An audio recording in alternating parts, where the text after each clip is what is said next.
¿Acaso piensas vivir de nosotros? Esa fue la última frase que escuché antes de que un chorro de vino tinto, frío y oscuro, se derramara sobre mi cabeza, corriera por mis ojos y empapara mi vestido nuevo. Mi nuera, con la copa vacía en la mano, me miraba con desprecio en medio de una fiesta llena de gente. Busqué protección en mi único hijo, pero él simplemente se ajustó la corbata con indiferencia y añadió: Mi suegra todavía gana $3,000 al mes.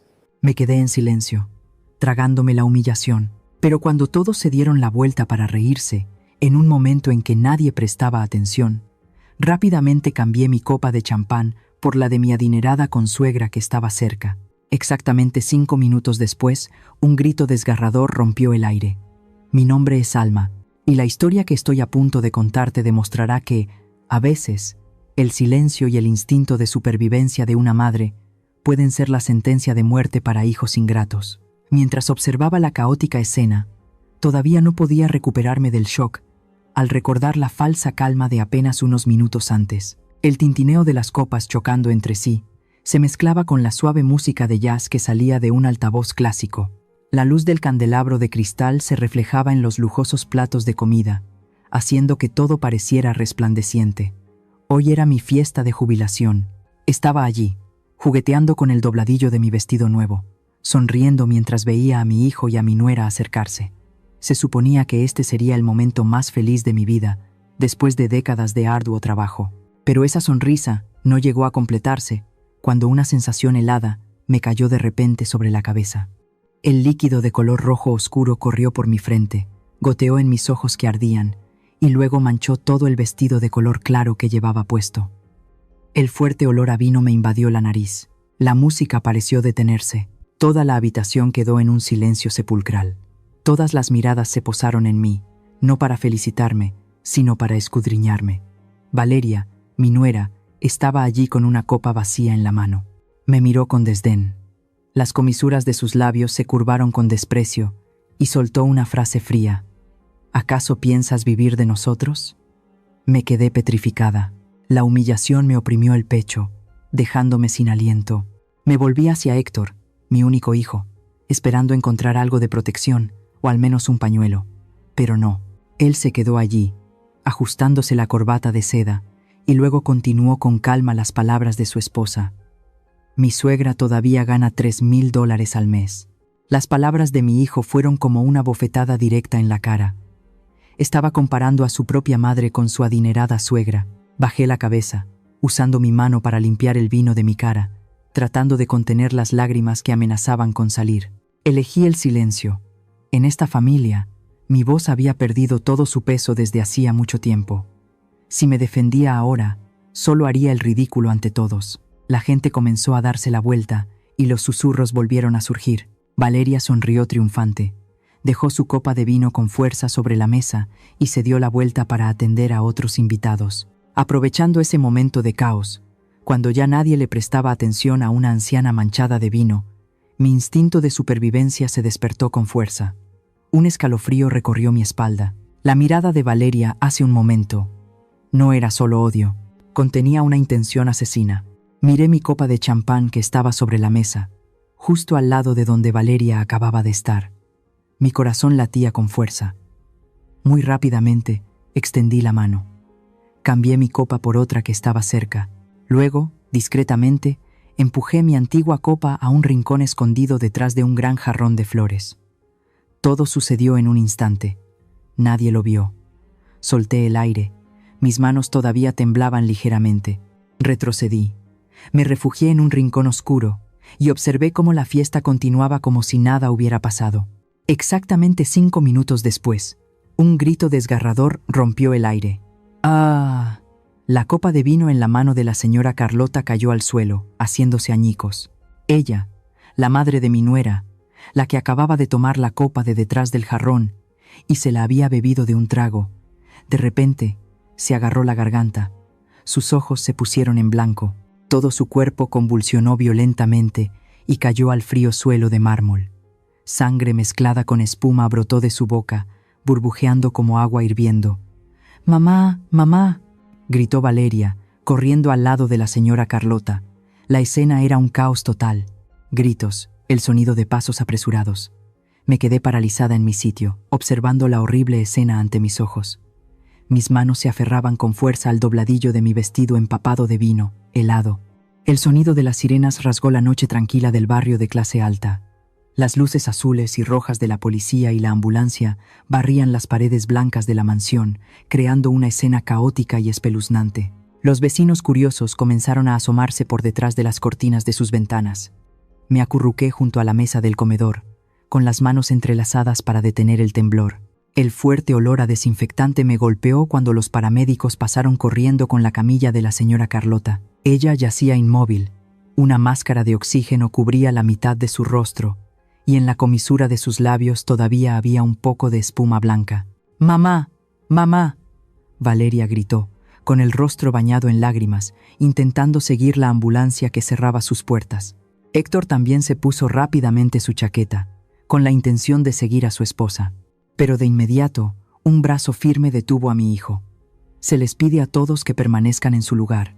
Esta es ahora la escena de un crimen. Era la voz autoritaria del oficial de policía al mando. Hizo una seña a sus subordinados para que acordonaran el área del banquete. Valeria se dio la vuelta. Sus ojos brillaban con furia, mirando a los policías como si quisiera devorarlos vivos. Pero no se atrevió a desobedecer la orden. El aire en la sala de estar se volvió denso, tenso como la cuerda de un violín a punto de romperse. Todas las miradas sospechosas comenzaron a intercambiarse entre los miembros de la familia. El oficial se puso guantes de látex blancos y recogió con cuidado la copa de vidrio que se encontró justo al lado de donde la señora Carlota se había desplomado. Reconocí esa copa de inmediato. Era la copa de champán que había empujado a la esquina detrás del jarrón. La examinó bajo la luz de una linterna especializada. Luego se volvió para hablar en voz baja con su colega que sostenía un kit de recolección de huellas dactilares. Un momento después, el oficial se acercó a nosotros, todavía sosteniendo la bolsa de pruebas que contenía la copa maldita. Me miró directamente, sus ojos tan afilados como una navaja. «Señora Alma, ¿puede explicar por qué en esta copa, que contenía una toxina, aparte de las huellas de la víctima, solo se encuentran las suyas?» Esa pregunta fue como un cubo de agua helada arrojado a mi cara. Me quedé paralizada. La sangre en mis venas pareció congelarse. Abrí la boca para explicar, pero antes de que pudiera decir una palabra, un grito agudo resonó a mi lado. Fue ella. Fue ella. Valeria me señaló directamente con su dedo de uñas pintadas de rojo brillante, gritando llena de indignación. Se volvió hacia el oficial. Las lágrimas corrían por sus mejillas como un aguacero, su voz ahogada por la angustia. Le dijo a la policía que yo era quien había puesto el veneno en la copa. Dijo que estaba celosa de su madre, que no podía soportar escuchar a Héctor comparar los ingresos de $3,000 de la señora Carlota con mi miserable pensión. Odiaba a mi madre. Hace un momento, cuando le derramé el vino, se quedó en un silencio aterrador. Supe de inmediato que estaba planeando su venganza. «Arréstenla. Es una asesina». La acusación de mi nuera resonó en toda la habitación, aguda y venenosa. Miré a Héctor, esperando una palabra de defensa, pero mi hijo solo se quedó allí, con la cabeza gacha, evitando mi mirada suplicante. Su silencio fue más doloroso que las calumnias de Valeria. La ira estalló en mi pecho, quemando el miedo inicial. No podía soportarlo más. Si me quedaba en silencio ahora, moriría en la trampa que mi nuera había tendido. Respiré hondo, tratando de que mi voz no temblara por la emoción. «No es cierto, yo no puse el veneno». Di un paso adelante, enfrentando directamente al oficial de policía. Hablé alto y claro, cada palabra, ignorando las miradas de todos a mi alrededor. Lo confesé todo.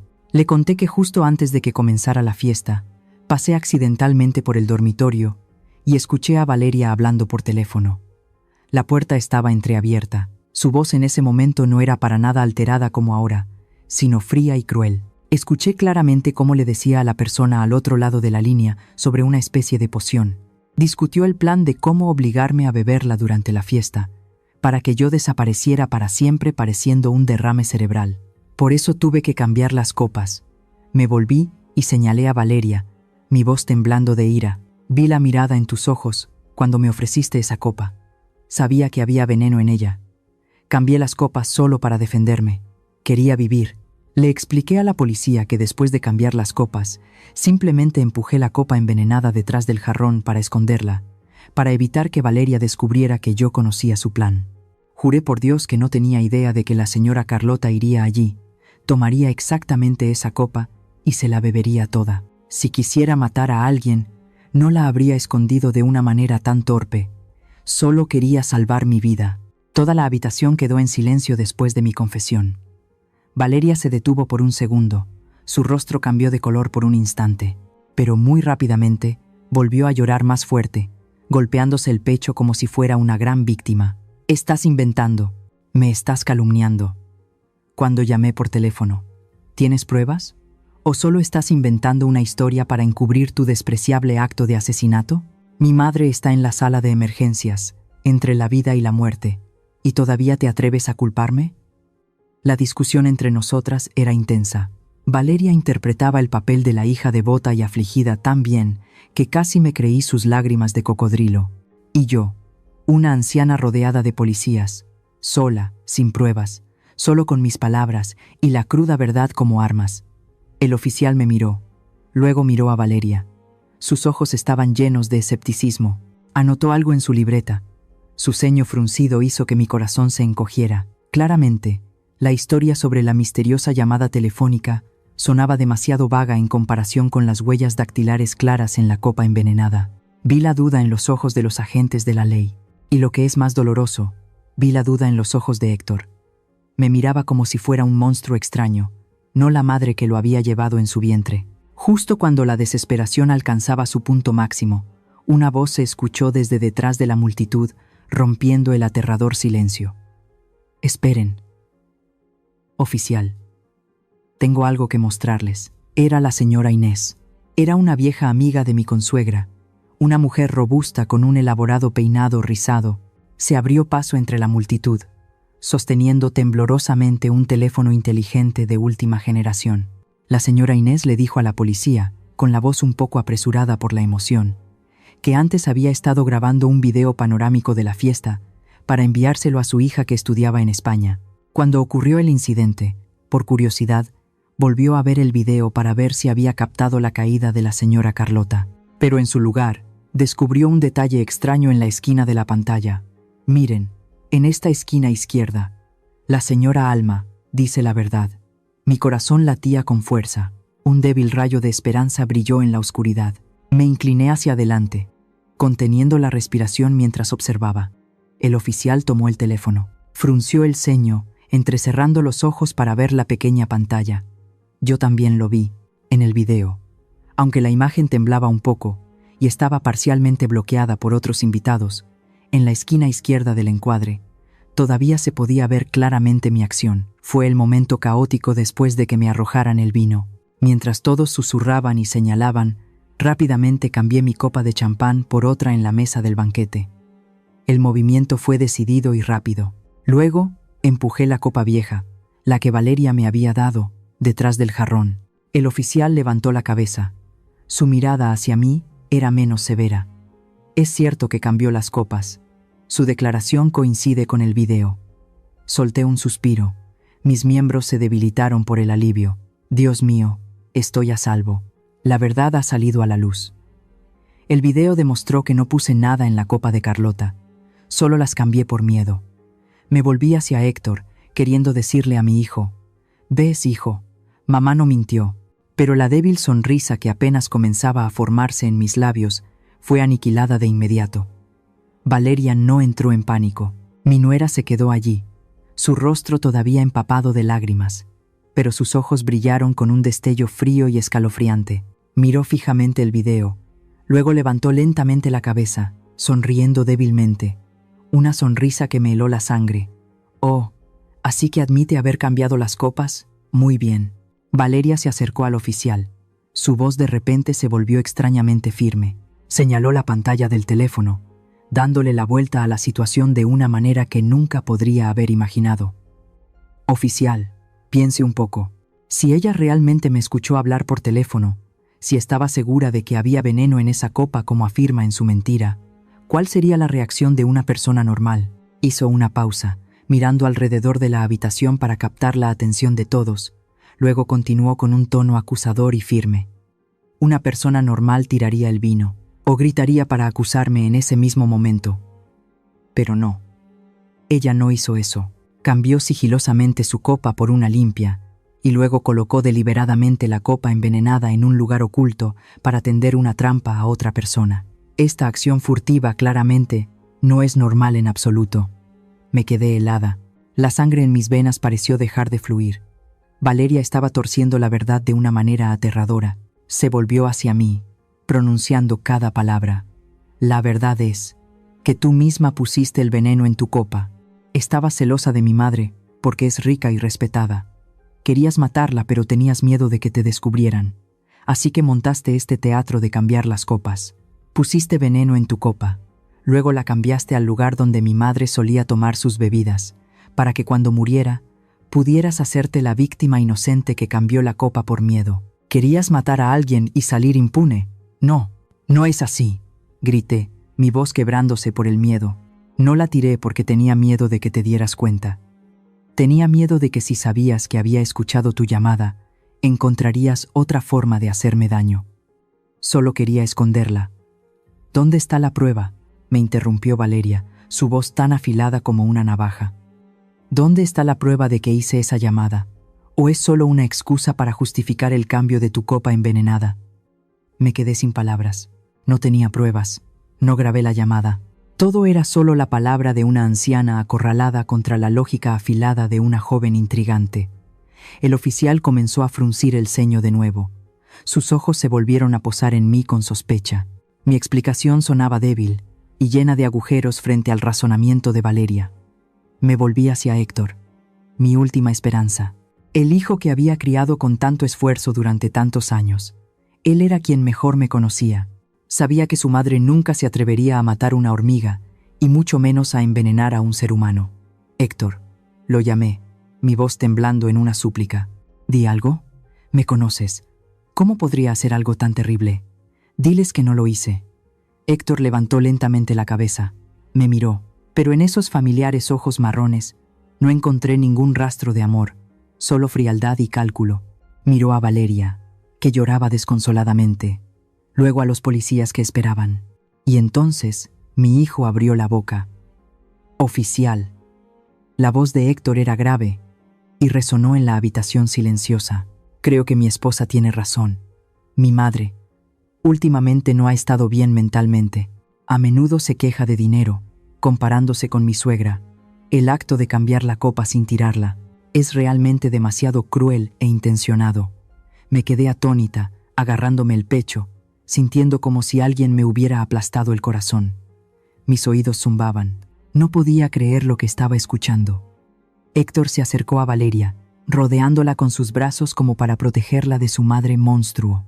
Se volvió para mirarme por última vez, sus ojos helados y sin emoción, y luego le dijo al oficial la fatídica frase: «Por favor, hagan justicia. No se puede permitir que una persona tan peligrosa ande suelta. Liebenschelo». El mundo a mi alrededor se derrumbó por completo. Ya no había más sonidos. Las sirenas de la policía, los susurros de la multitud, todo se desvaneció. Solo las palabras de mi hijo resonaban en mi cabeza, repitiéndose como una cinta rayada. «Llévensela». Miré al hijo que había dado a luz, al niño que una vez acuné, por quien pasé hambre para comprarle una mochila nueva, por quien me quedé despierta toda la noche cuando tenía fiebre. Ahora, él estaba allí, al lado de su rica esposa, empujando a su propia madre a la cárcel. 2 policías se acercaron. El chasquido metálico de las esposas sonó seco. No me resistí. Ya no tenía fuerzas para resistir. Mi alma pareció morir en el instante en que Héctor habló. Mis viejas manos fueron torcidas detrás de mi espalda, frías, pero no tan frías como mi corazón en ese momento. Me llevaron a través de la multitud curiosa. Los flashes de las cámaras parpadeaban sin cesar, capturando la imagen de una madre anciana y patética, abandonada por su propio hijo. Caminé como un cadáver sin alma. Mis lágrimas se habían secado. Solo quedaba un dolor que me desgarraba por dentro. Las palabras de mi hijo fueron como un cuchillo atravesando mi corazón, más dolorosas que cualquier veneno. Me pregunto, ¿en esta vida hay un dolor mayor que la traición de tu propia sangre? Si te pusieras en mi situación en este momento, Cuando el mundo entero te da la espalda y tu único hijo quiere meterte en la cárcel, ¿tu corazón todavía tendría la fuerza para perdonar? Por favor, dime qué debo hacer con esta desesperación en la sección de comentarios. La pesada puerta de hierro chirrió secamente, y luego se cerró de golpe frente a mí. El sonido del cerrojo resonó, frío y definitivo como el martillo de un juez sentenciando el destino de una persona. Me dejé caer en la litera de hierro desnuda. El delgado colchón olía a humedad y sudor viejo. 4 paredes grises me rodeaban, estrechas y sofocantes. No había ventanas, solo una pequeña abertura en lo alto con gruesos barrotes negros, por donde se filtraba la débil luz de la calle, creando sombras largas y fantasmales en el frío suelo de cemento. Así que esto era todo. La vida de esta alma, una mujer que había trabajado duro toda su vida, que nunca había hecho daño ni a una mosca, ahora terminaba dentro de las 4 paredes de una celda de detención. Bajé la mirada hacia el vestido de fiesta que llevaba puesto, el vestido que había ahorrado de mi pensión para coser para la gran fiesta. Ahora estaba arrugado, manchado con vino tinto que parecía sangre seca. Se veía ridículamente patético en este entorno miserable. El frío del suelo se filtraba por mis pies, pero no era tan frío como mi corazón en ese momento. En mi mente ya no estaban las imágenes de Valeria o la señora Carlota. Todo lo que quedaba era el rostro de Héctor, su mirada fría. Y esas palabras, llévensela. Me abracé el pecho, donde mi corazón latía débilmente.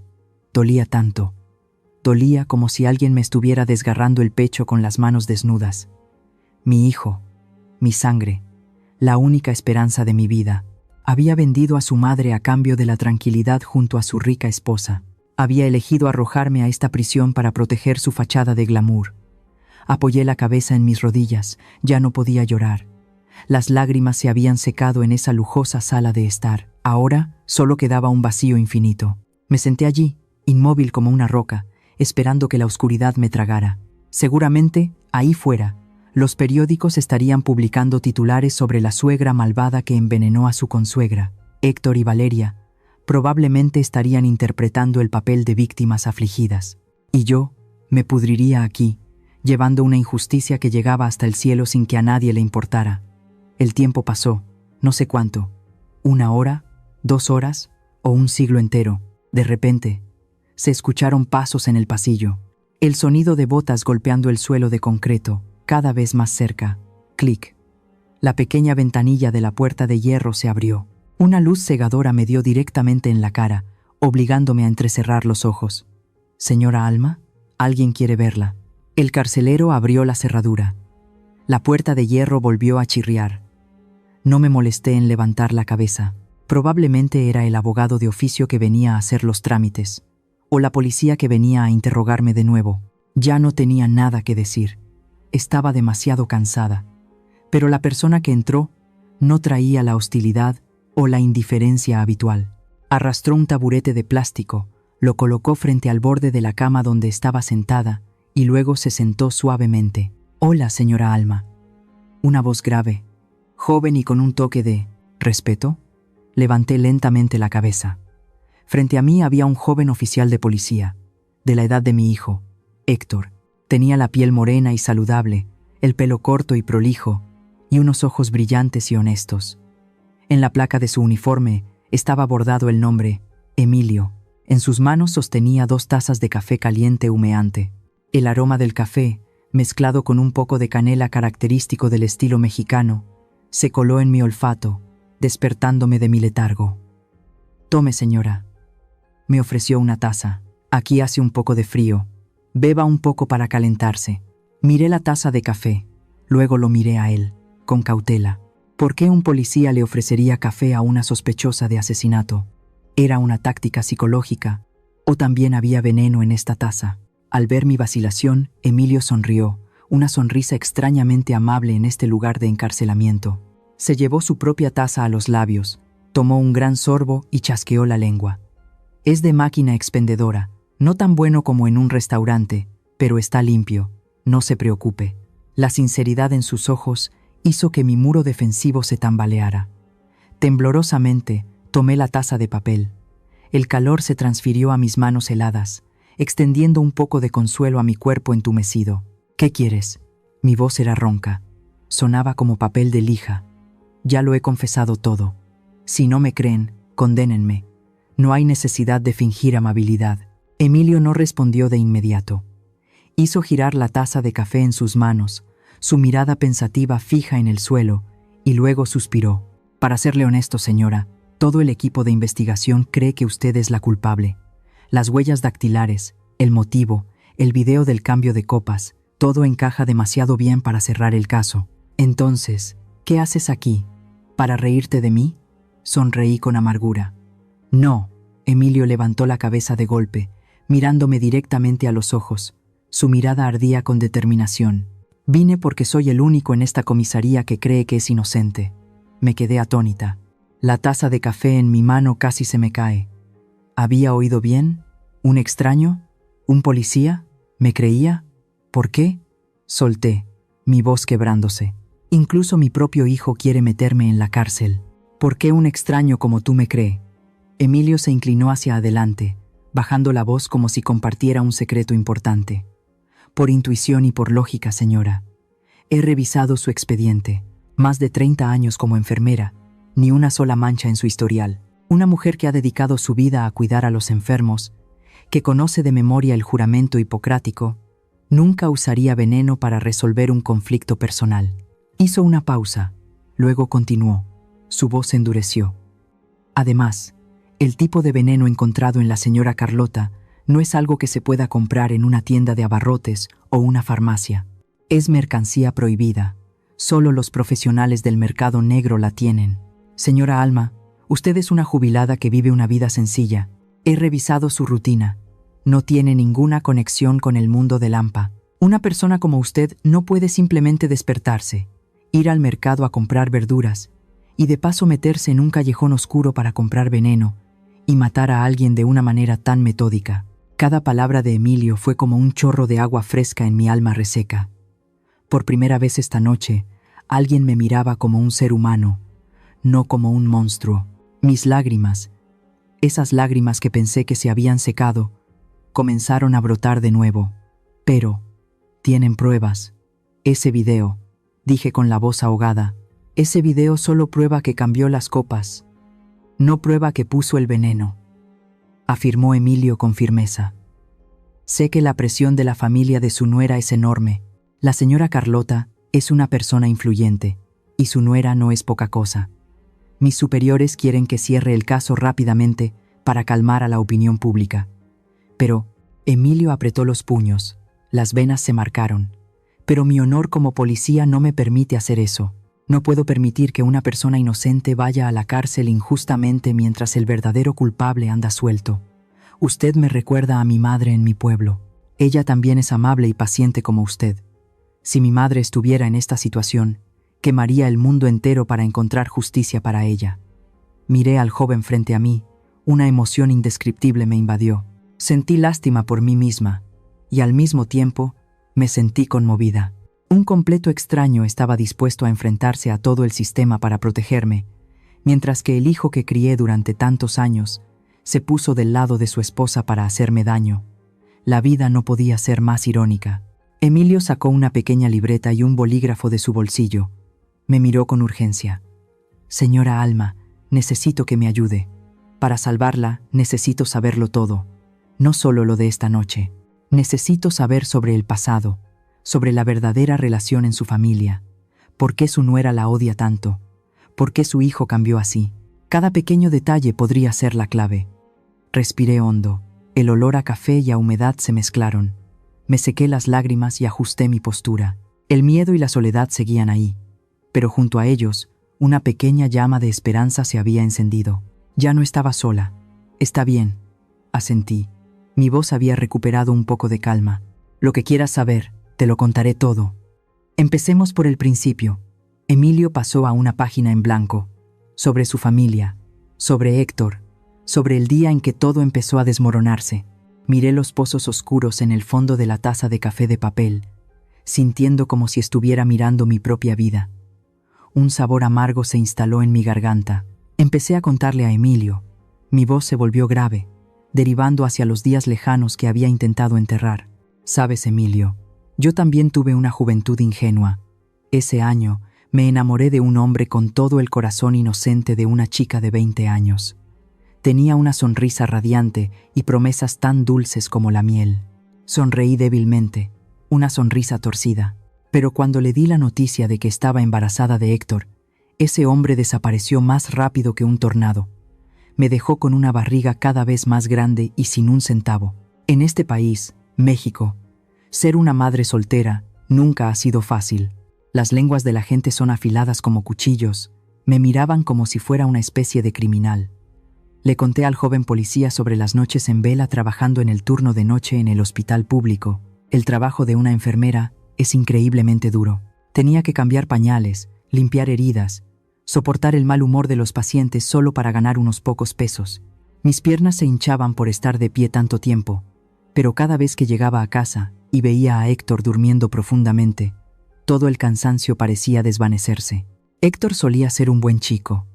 Él era mi única razón para vivir. Recuerdo las tardes en que los dos comíamos un taco comprado deprisa en un carrito de la calle. Héctor siempre me daba la parte con más carne. Sus ojos oscuros y brillantes me miraban con amor y decía: «Cuando sea grande, ganaré mucho dinero para que mamá no tenga que trabajar tanto». Esa promesa fue verdad en algún momento, ¿no?, preguntó Emilio en voz baja. Sus ojos brillaban con compasión. Sí, asentí, con las lágrimas a punto de brotar, hasta que apareció Valeria.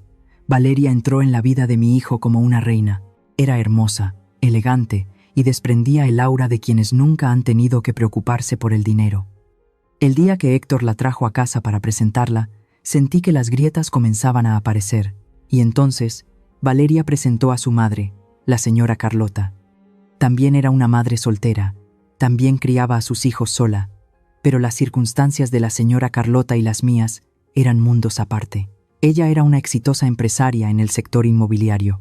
Conducía coches de lujo, vestía trajes de diseño y emanaba un poder que intimidaba a los demás. Crió a sus dos hijas, Valeria y Renata, en la opulencia, las envió a estudiar al extranjero, les enseñó a apreciar el vino y a jugar al tenis. Y yo solo le enseñé a Héctor a ahorrar electricidad y a coser una camisa desgastada. A partir de ese día, las comidas familiares se convirtieron en espectáculos de Valeria. Constantemente hablaba de su madre con un orgullo mezclado con una descarada ostentación. Hoy mi mamá acaba de cerrar un contrato millonario. Mi mamá acaba de comprar un bolso que cuesta el salario de un año de una persona normal. Cada palabra de Valeria era como una aguja pinchando mi autoestima, pero lo más doloroso era que siempre hacía comparaciones veladas. A menudo miraba mi viejo uniforme de enfermera y chasqueaba la lengua, insinuando que su madre nunca se había ensuciado las manos. Se reía cuando me veía apreciar un artículo en oferta, mientras que su madre solo usaba marcas de lujo. «Pero, señora Alma, ¿odiaba a la señora Carlota?», preguntó Emilio directamente, interrumpiendo mis recuerdos. Negué con la cabeza con firmeza. «No, Emilio. Lo juro por Dios. Nunca odié a la señora Carlota. Al contrario, la admiraba. Ambas éramos mujeres. Ambas en la misma situación de ser abandonadas por hombres. Pero ella se levantó con fuerza para ser dueña de su vida, mientras que yo solo sabía trabajar duro por un salario. La señora Carlota era una buena persona, era muy educada y nunca me mostró desprecio abiertamente.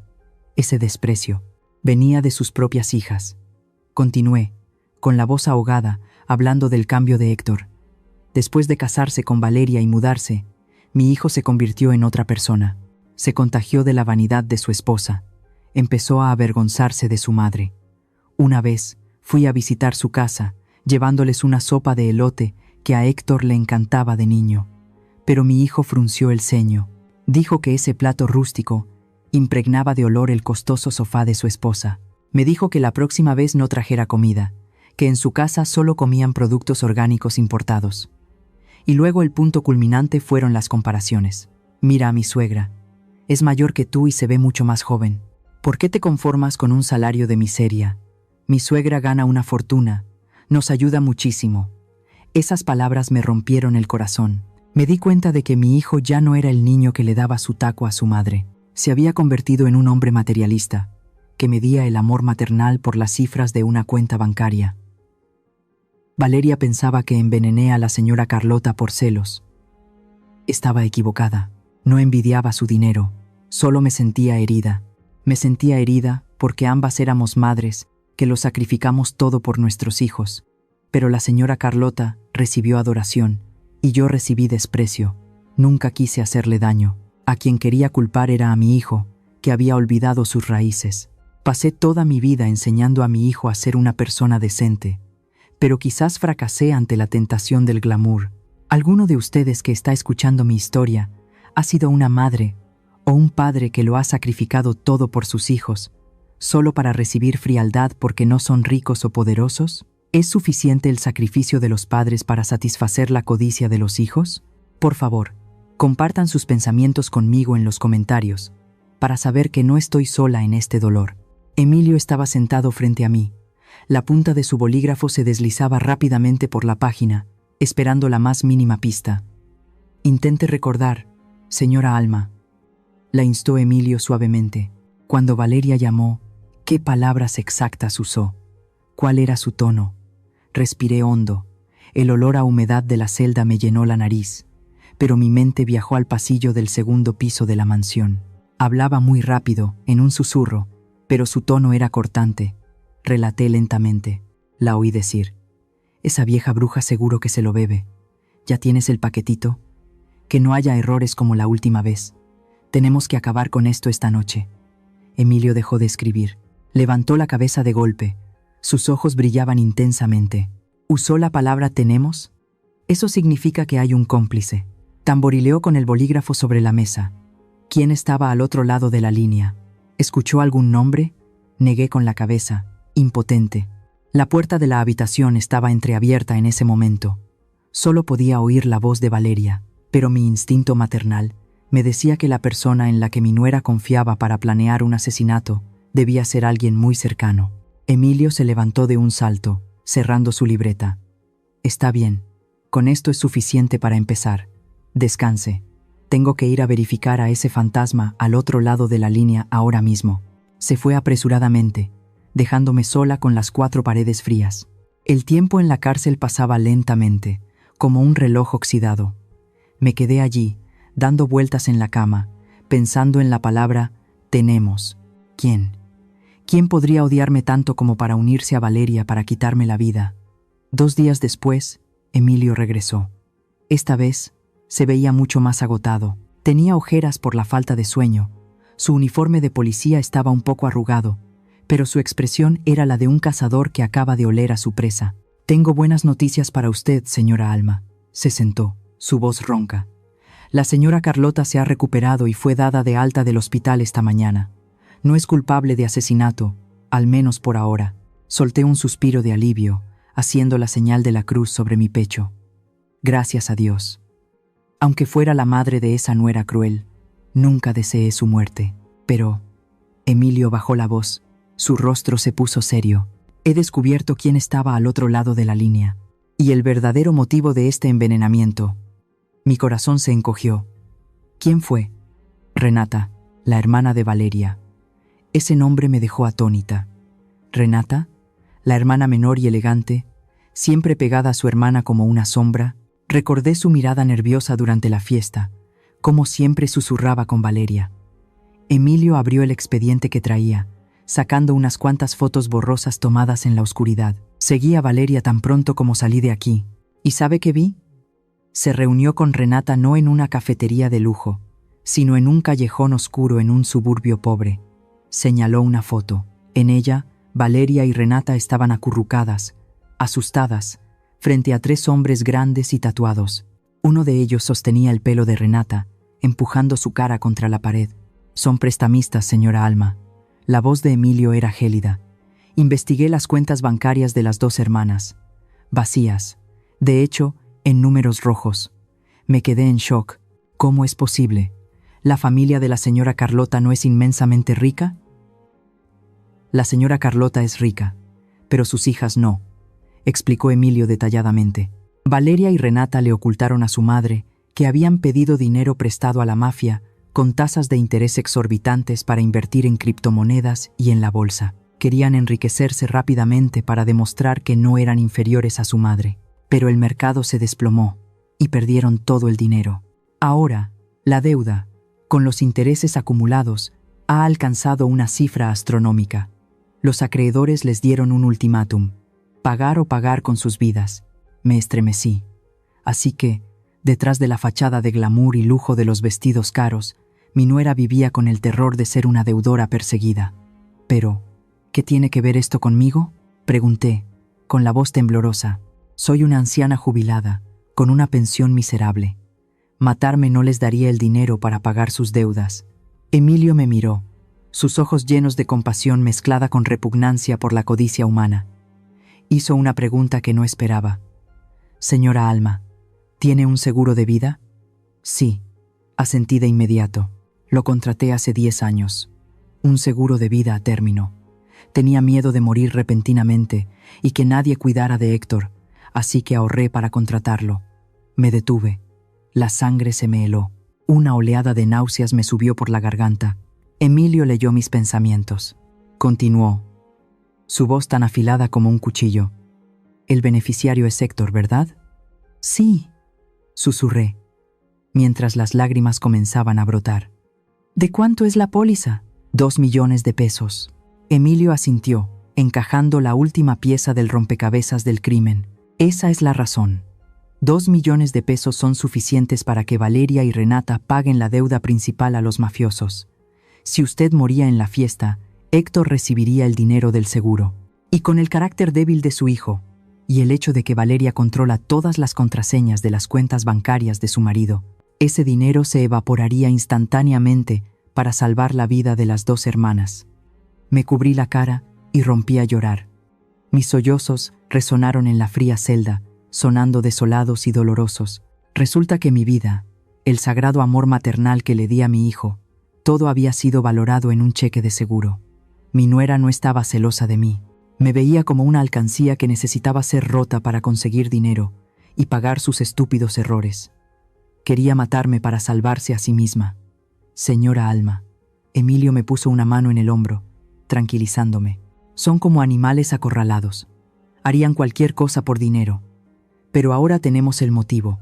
Solo necesitamos probar la conexión entre Valeria y el paquete de veneno, y ganaremos. Levanté la cabeza y miré a Emilio a través de mis lágrimas. La repugnancia por la codicia humana hizo que mi miedo desapareciera. En su lugar, surgió una fría determinación. No podía morir. No podía permitir que mi muerte se convirtiera en la herramienta para pagar las deudas de esos buitres. Tenía que vivir. Tenía que vivir para verlos pagar por su crueldad. Solo quedaban 2 días para el juicio. El tiempo en detención preventiva pasaba como una lenta tortura mental. Contaba cada grieta en el techo, calculaba cada hora que pasaba con una ansiedad que me retorcía las entrañas. ¿Existiría realmente la justicia para una anciana pobre como yo? ¿O el dinero y la mentira volverían a reinar? Esas preguntas me atormentaban, impidiéndome dormir. La pesada puerta de hierro se abrió de nuevo. Señora Alma, su abogado y el investigador están aquí para verla. Mi corazón dio un vuelco. Rápidamente me arreglé el pelo revuelto y alicé el dobladillo arrugado de mi ropa. Entré en la sala de visitas con las piernas temblorosas.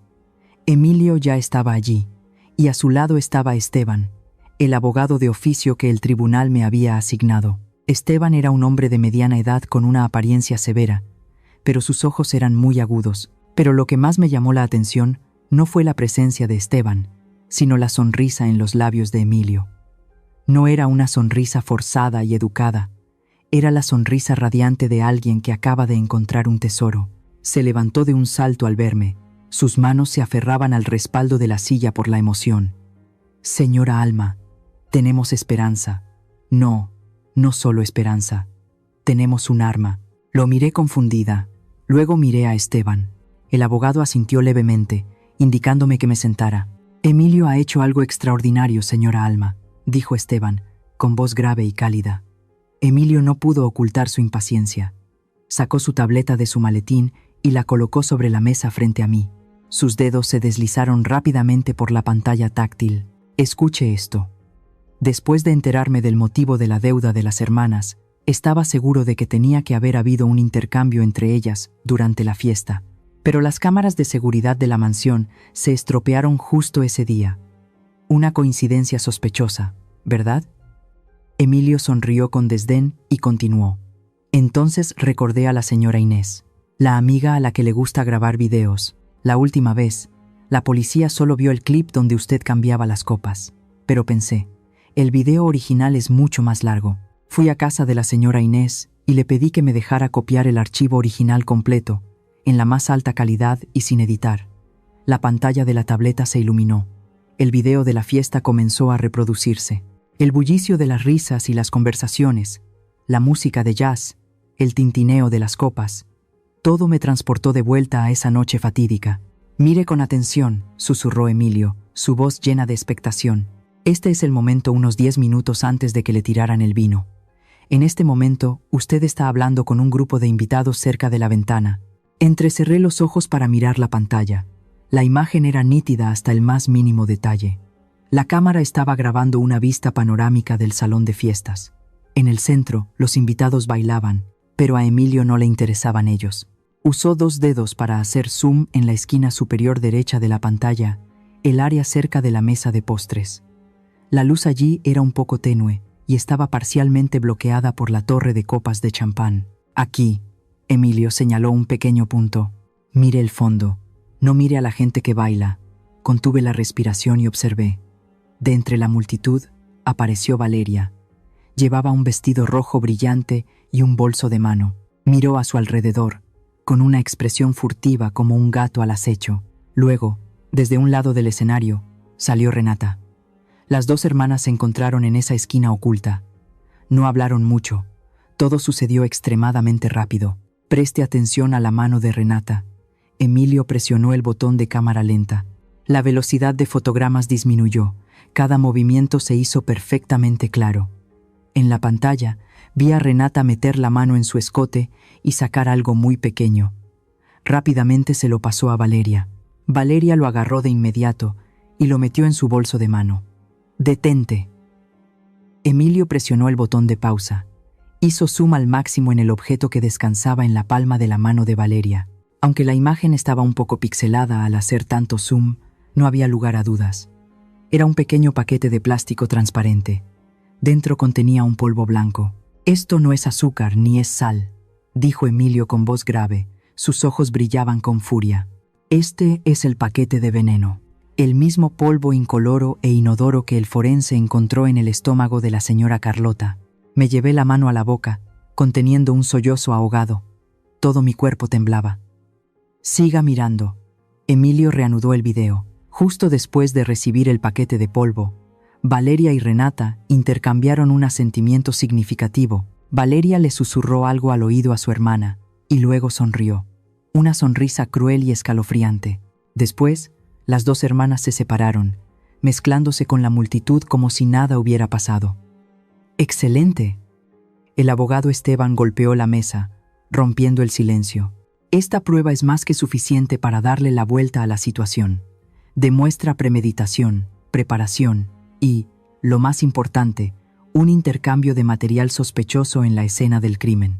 Destruye el argumento de la fiscalía de que usted actuó sola». Emilio me miró. Sus ojos brillaban con orgullo y calidez. Tomó mi mano callosa y la apretó suavemente. «Lo ve, señora Alma. Las cámaras no mienten.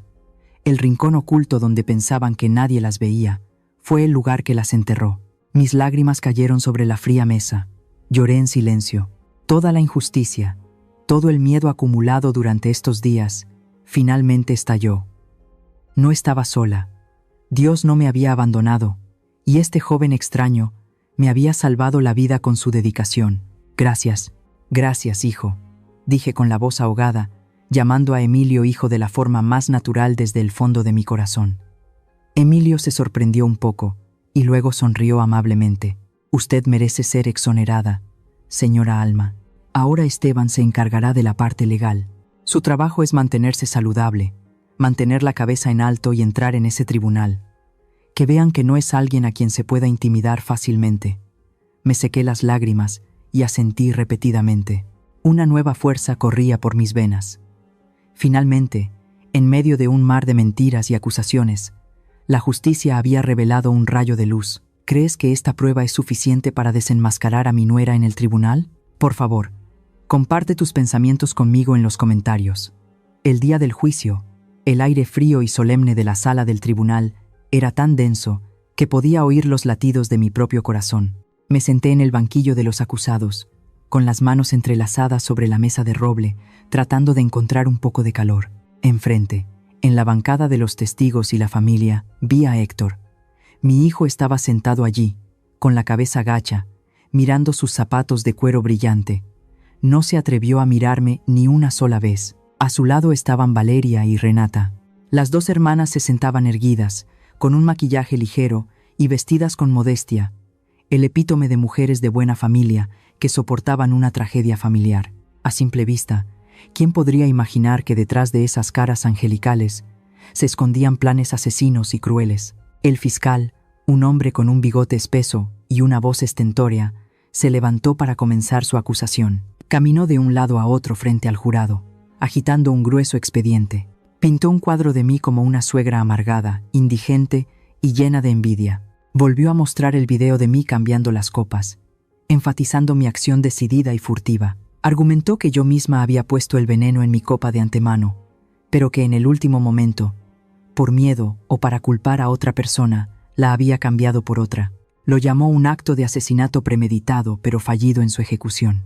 Señorías, el acto de esconder la copa detrás del jarrón demuestra que la acusada era plenamente consciente del peligro del líquido que contenía. No fue un acto de autodefensa, fue un acto de ocultación de pruebas. Cada palabra del fiscal era como un martillo clavando mi destino.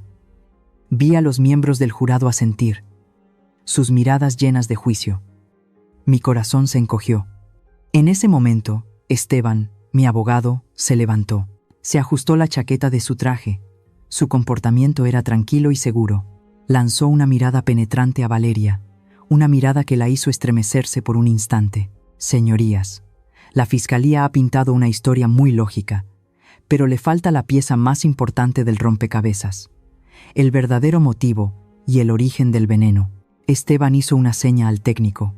La gran pantalla en el centro de la sala se apagó y luego mostró el video que Emilio había encontrado.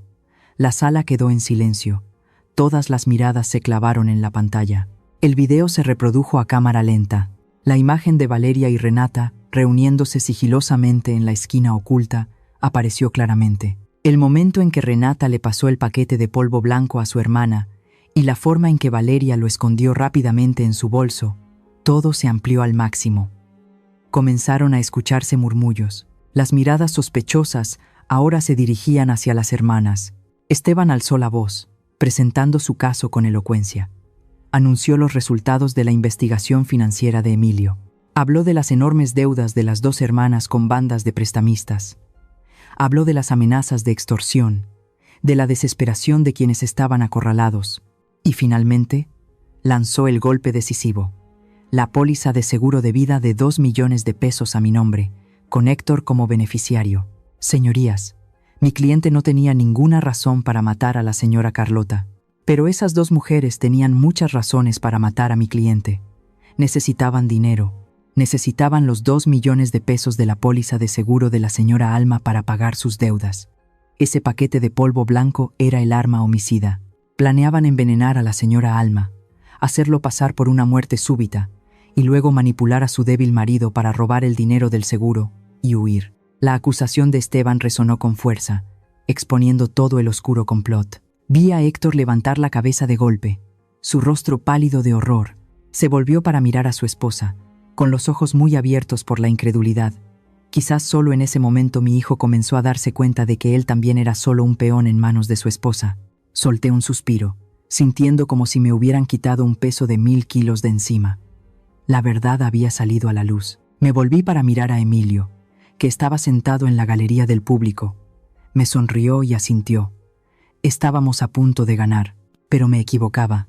Había subestimado el descaro de mi nuera. Valeria se levantó lentamente.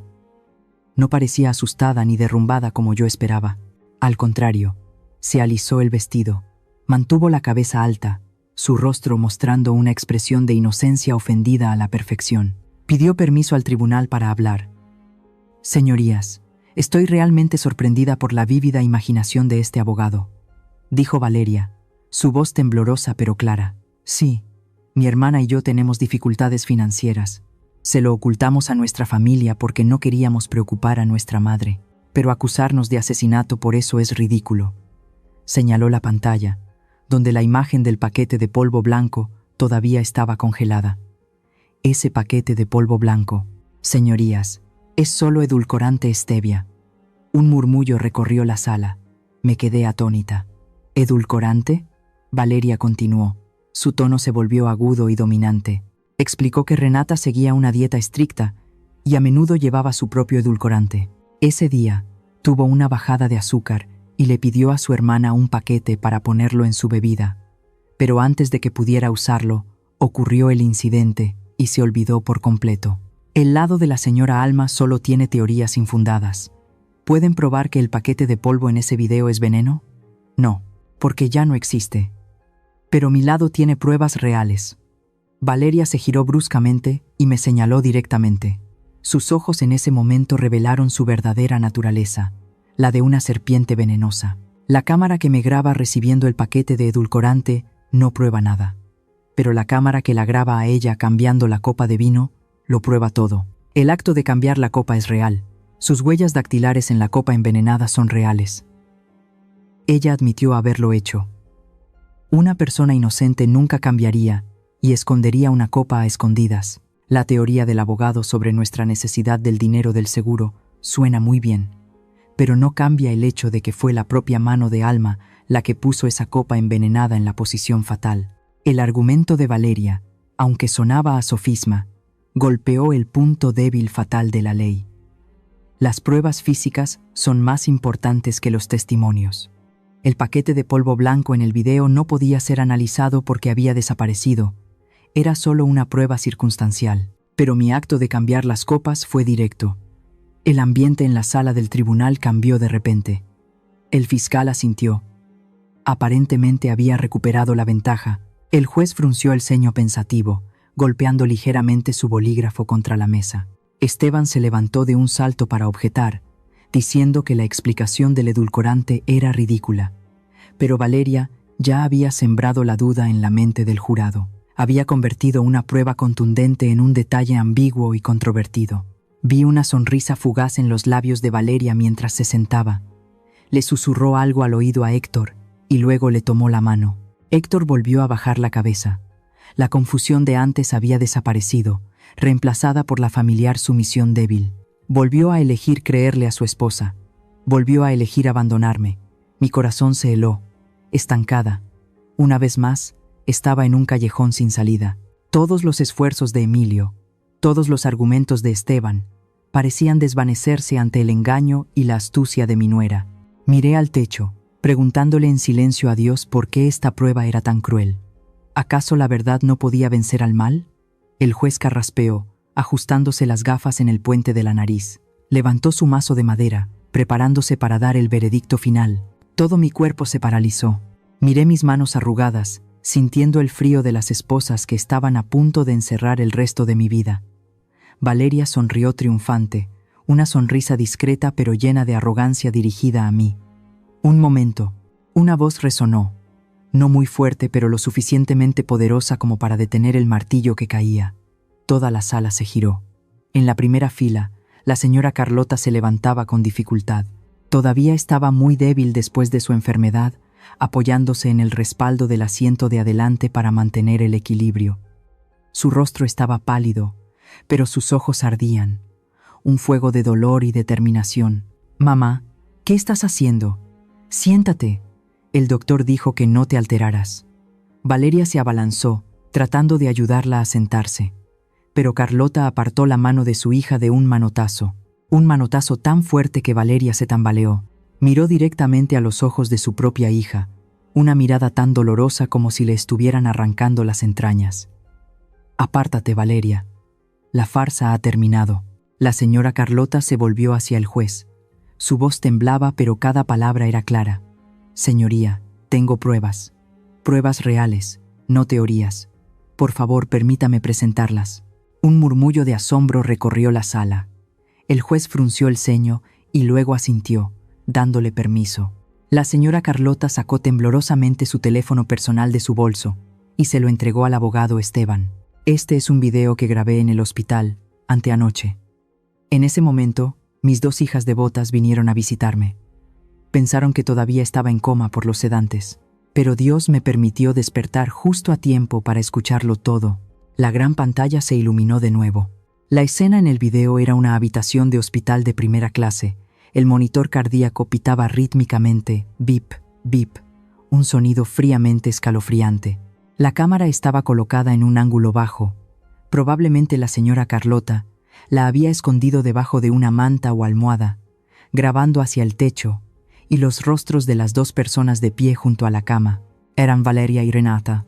Renata caminaba de un lado a otro, con una expresión de ansiedad e inquietud. Siseó: «Estás loca, Valeria. Fue por tu descuido que la vieja bruja de Alma escuchó la llamada y todo se arruinó. Ahora el paquete de veneno ha desaparecido y Carlota está viva y coleando.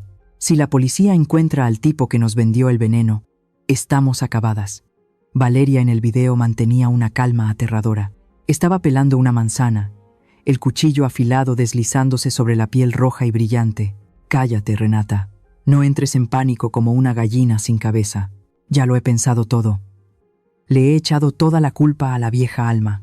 La policía encontró sus huellas dactilares en la copa. No tiene escapatoria». Renata se detuvo. Su voz temblaba de miedo.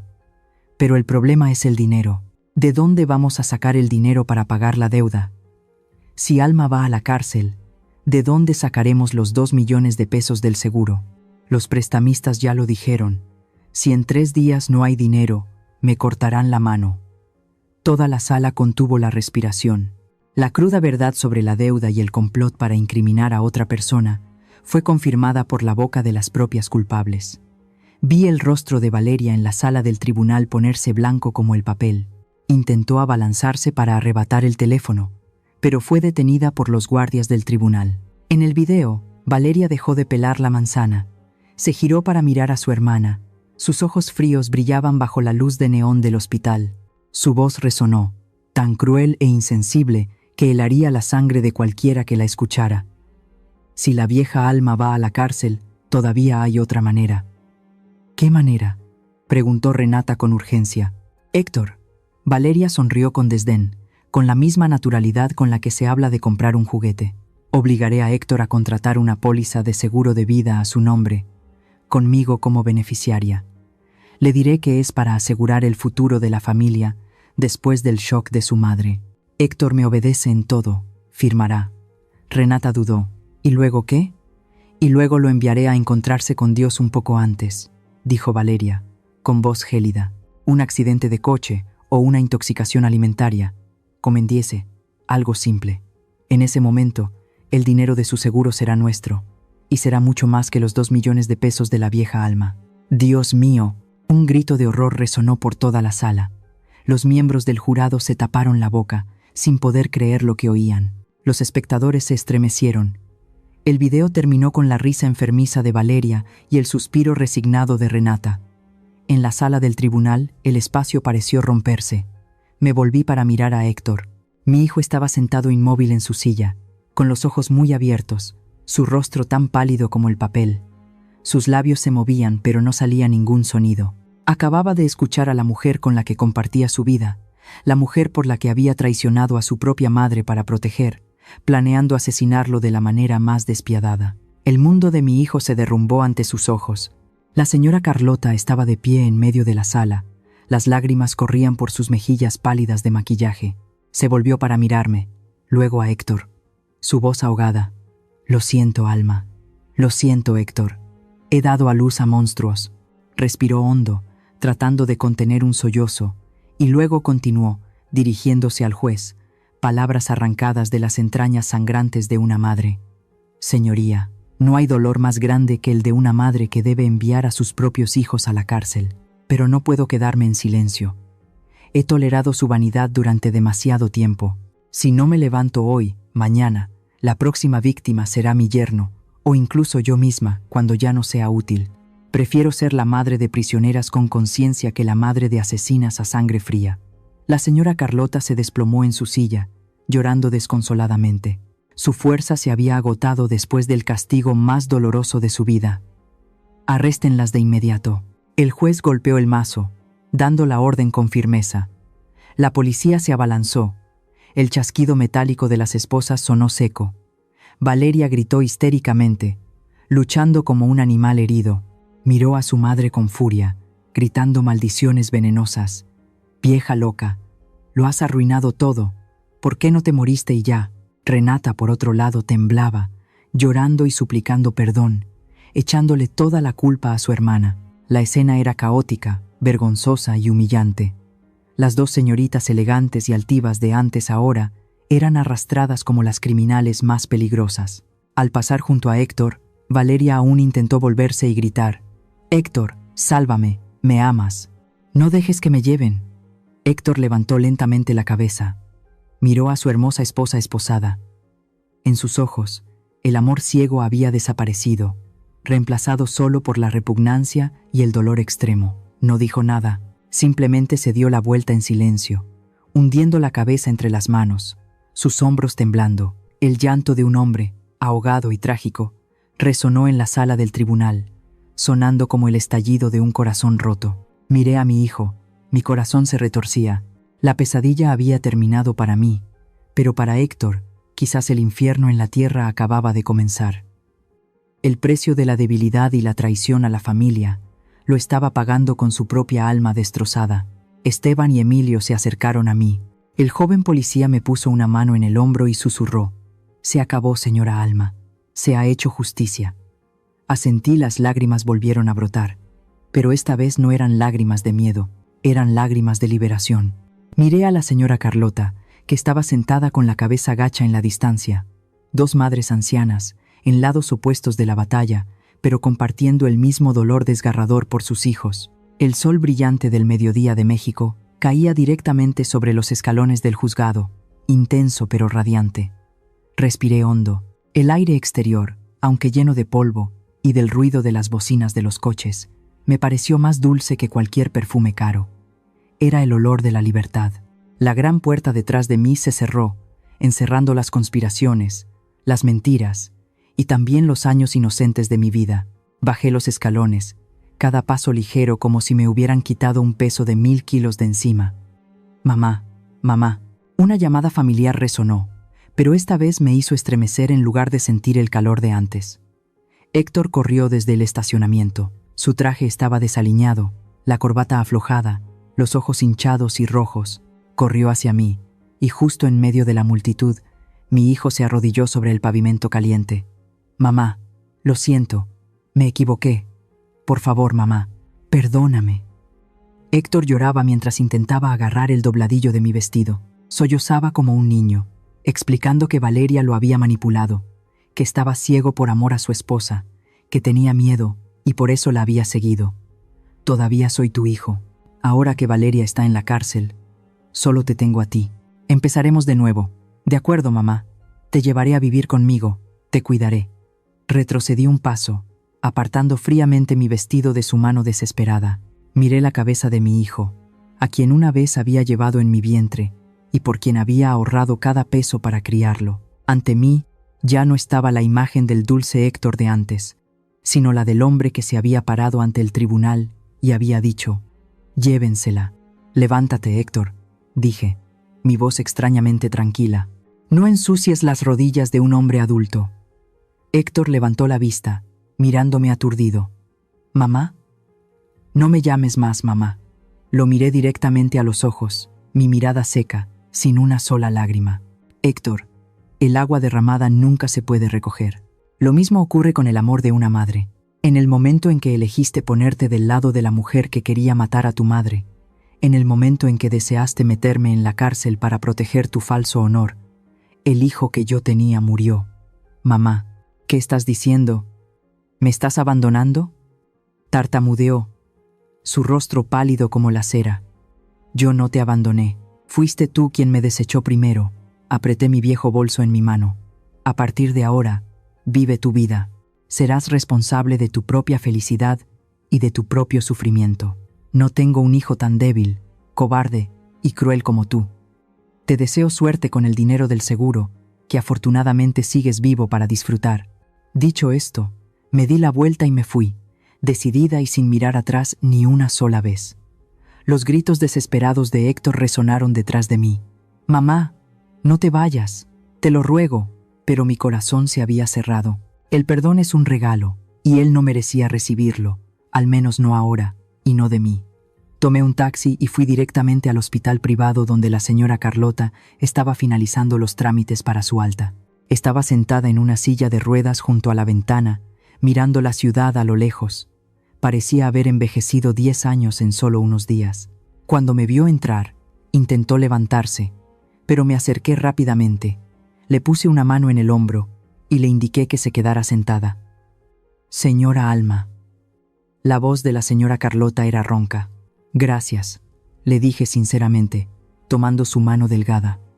«Gracias por tener el valor de decir la verdad. Gracias por salvarme la vida». Carlota negó con la cabeza, con los ojos llorosos. «Yo no te salvé a ti, Alma. Salvé mi propia conciencia. Y salvé la poca humanidad que quedaba en mis 2 hijas malvadas. Nosotras, 2 mujeres, una rica y otra pobre, ahora compartíamos el mismo dolor profundo, el dolor de perder a nuestros hijos. Mi hijo no estaba muerto, sus hijas tampoco, pero habían muerto en nuestros corazones de la manera más dolorosa. Ambas somos madres fracasadas, ¿no es así?» Carlota sonrió con amargura. «No», sonreí, apretando suavemente su mano. «Somos madres que amamos con todo nuestro corazón. Su corrupción fue su elección, no nuestra culpa. Ahora tenemos que seguir viviendo. Vivir para nosotras mismas, señora». Nos abrazamos. Un abrazo lleno de empatía y apoyo entre 2 mujeres solitarias en medio de la vida. Dejé el hospital con la promesa de visitarla a menudo, para que 2 ancianas pudieran tomar el té juntas y consolar las cicatrices de sus corazones. Una semana después, estaba regando mis cactus en el porche de mi pequeño apartamento cuando un coche de policía se detuvo frente a la puerta. Mi corazón dio un vuelco por reflejo, pero cuando vi que era Emilio quien bajaba del coche, sonreí radiantemente. El joven no llevaba uniforme, sino una sencilla camisa blanca, y en sus manos sostenía una caja de pan dulce que olía delicioso. «Hola, señora Alma. Este cactus ha florecido maravillosamente». Emilio sonrió y saludó. «Entra, joven». Abrí la puerta apresuradamente. «Qué viento trae a mi Salvador por aquí hoy». En mi pequeña pero ordenada sala de estar, le preparé a Emilio una taza de café caliente con canela. La tomó, inhaló el aroma y me dio la buena noticia. «Me han ascendido, señora. Gracias a su caso y al desmantelamiento de la red de prestamistas relacionada con las hermanas, el departamento de policía me ha ascendido a la brigada de homicidios». «Oh, gracias a Dios. Felicidades», aplaudí, tan feliz como si mi propio hijo hubiera tenido éxito. «Te lo mereces, Emilio. Eres un buen policía, una persona con un corazón de oro». Emilio sonrió, pero luego su sonrisa se desvaneció un poco. Hizo girar la taza de café en sus manos, dudando si hablar. «Señora Alma», murmuró, «en realidad vine hoy, porque tengo algo personal que preguntarle». «¿Qué es? Dímelo». Emilio me miró. Sus ojos oscuros brillaban con sinceridad y un anhelo de amor. «Mi madre murió de una enfermedad grave cuando yo era pequeño. Mi padre se fue hace mucho tiempo. Todos estos años he estado solo, volviendo a casa del trabajo para enfrentarme a 4 paredes. Conocerla, escuchar su historia, que me llamara hijo en la cárcel, me hizo sentir un calor inmenso. Respiró hondo para armarse de valor. Si no le importa, ¿podría adoptarme? Sé que no soy rico como Héctor, solo soy un policía humilde, pero prometo protegerla. Nunca dejaré que nadie la intimide de nuevo. Quiero comer las comidas que usted cocina. Quiero llamarla mamá». Me quedé atónita. La taza en mi mano tembló ligeramente. Miré al joven extraño frente a mí. No era de mi sangre, nunca lo había criado un solo día. Pero cuando estuve en problemas, él fue el único que me tendió la mano. Cuando el mundo entero me dio la espalda, él fue el único que confió en mí. Lágrimas de felicidad rodaron por mis mejillas. Me di cuenta de una verdad simple pero profunda. La familia no es necesariamente de sangre. La familia son las personas que eligen quedarse a tu lado cuando llega la tormenta, las que te aprecian y te protegen incondicionalmente. Abrí los brazos y abracé a Emilio con fuerza. Hijo tonto, no me importa que seas pobre. Solo me preocupa que pienses que esta vieja es senil. Gracias, mamá. Emilio me abrazó con fuerza, su voz ahogada por la emoción. En esa pequeña habitación, el olor a pan dulce y el aroma del café se extendieron, cálidos y pacíficos. Había perdido al hijo que di a luz, pero Dios me había compensado con otro hijo, un hijo de devoción y justicia. Mi vida, después de la gran tormenta, finalmente había encontrado su arco iris. Queridos amigos, mi historia llega a su fin.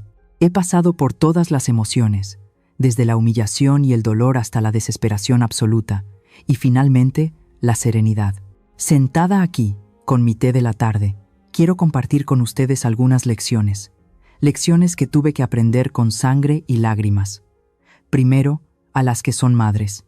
El amor maternal es sagrado, es sacrificio, pero por favor, nunca sacrifiquen ciegamente hasta el punto de perderse a sí mismas. Recuerden que, para proteger a sus hijos, primero deben protegerse a ustedes mismas. Establezcan límites personales claros. No dejen que sus hijos piensen que su sacrificio es algo que se da por sentado, que es infinito. Nunca entreguen todos sus bienes, su poder o las decisiones sobre su vida a sus hijos si no están seguras de su carácter. Amar a un hijo es instinto, pero amarse a una misma es sabiduría. Segundo, a los hijos. Su pequeña familia es importante. Su cónyuge es la persona que los acompañará hasta el final de sus días. Eso es cierto, pero nunca, para complacer a su pareja o por vanidad, pisoteen a sus padres. Nunca comparen a sus padres con los de otros. El equilibrio entre la familia de origen y la propia es un arte de vivir, no una elección de abandonar una por la otra. Recuerden, solo tienen una madre y un padre. Una vez que se han ido, arrepentirse como mi hijo Héctor será demasiado tarde. Tercero, quiero enseñarles una lección sobre la codicia. Como pueden ver, el dinero puede comprar ropa bonita, coches de lujo, mansiones, pero también puede comprar la conciencia. La codicia es como el agua de mar. Cuanto más bebes, más sed tienes. Valeria y Renata, por querer enriquecerse rápidamente, por un falso sentido del orgullo, cayeron en el crimen, dispuestas a matar a sus seres queridos para obtener un beneficio. El egoísmo y la codicia sin fondo son el veneno más potente. No solo matan los lazos familiares, sino que también matan el alma de quien los posee. No dejen que el dinero los controle. Sean ustedes quienes controlen el dinero. Y por último, para aquellos que buscan el valor de la familia. A veces, las personas de nuestra misma sangre son las que más nos hieren, y los extraños nos brindan el calor de la familia. No se aferren a relaciones tóxicas solo por el bien de los lazos de sangre. La verdadera familia es donde te sientes seguro, amado y respetado. Abran sus corazones, aprecien a quienes los tratan bien, porque esa es la familia a la que pertenece su alma. La historia que acaban de escuchar ha tenido los nombres de los personajes y los lugares cambiados para proteger la identidad de los involucrados. Compartimos esta historia no para juzgar a nadie, sino con la esperanza de que en algún lugar alguien se detenga y reflexione. ¿Cuántas madres están sufriendo en silencio en sus propios hogares? Honestamente, me pregunto, si estuvieras en mi situación, ¿qué harías?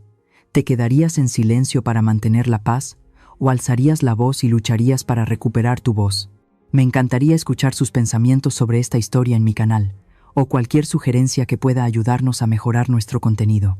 Dios siempre bendice a los valientes, y realmente creo que el coraje nos llevará a días mejores. Ahora mismo, dejaré 2 de las historias más populares del canal en la pantalla final. Creo que los sorprenderán. Gracias por quedarte conmigo hasta este momento. Si esta historia tocó tu corazón, por favor dale a me gusta, suscríbete al canal y activa la campana de notificaciones para no perderte lo que está por venir.